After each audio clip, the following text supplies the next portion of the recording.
سلام به شما رفقای جانم، خوش اومدید به کانال خودتون، کانال دکتر معمارزاده. امروز با یک موضوع متفاوت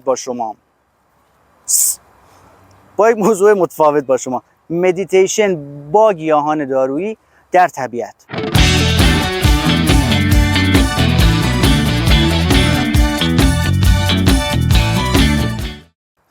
خیلی از ما نمیدونیم که گیاهان دارویی فقط گیاه نیستن، بلکه فرکانسن و انرژی از طرف کائنات برای ما.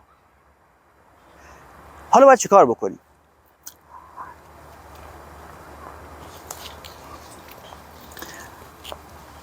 چند دقیقه رو به خودت اختصاص بده.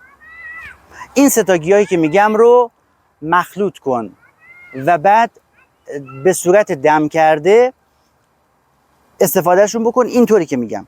اول استخوان مثل یک دیجی میمونه که یک آهنگ لایت رو توی ذهنت برات مینوازه. گیاه دوم گل ساعتی.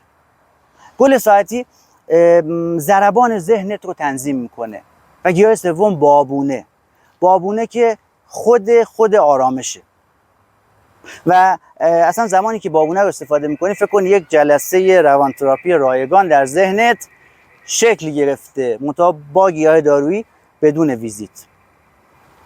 اما این سه تا گیاه رو به نسبت مساوی با هم مخلوط کن، بذار دم بکشه و بعد از اینکه دم کشید تازه جادوی طبیعت شروع میشه. اول عطرش رو استشمام کن و بذار اون اسانس ها در ذهنت موسیقی رو بنوازن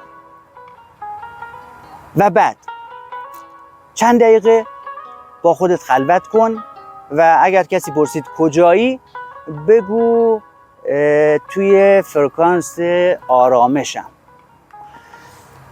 چند دقیقه چشماتو ببند، نفس عمیق و با هر دم انرژی مثبت رو بده داخل و با هر بازدم سنگینی رو خارج کن. و این برای زمانهایی که احساس میکنی قلبت سنگینه، احساس میکنی ذهنت شلوغه، احساس میکنی دنبال نقطه‌ای هستی برای آرامش. اینجا باید اتصال با بقیه قطع شه، اتصالت با کائنات برقرار بشه. حتما انجامش بده، نتایجش رو با ما به اشتراک بذار و این ویدیوی آرامش رو با عزیزان تقسیم کن، چون آرامش برخلاف چیزهای دیگه وقتی تقسیم میشه مقدارش بیشتر میشه. لایک، سابسکرایب، زنگوله و با ما بمون برای ویدیوهای آینده.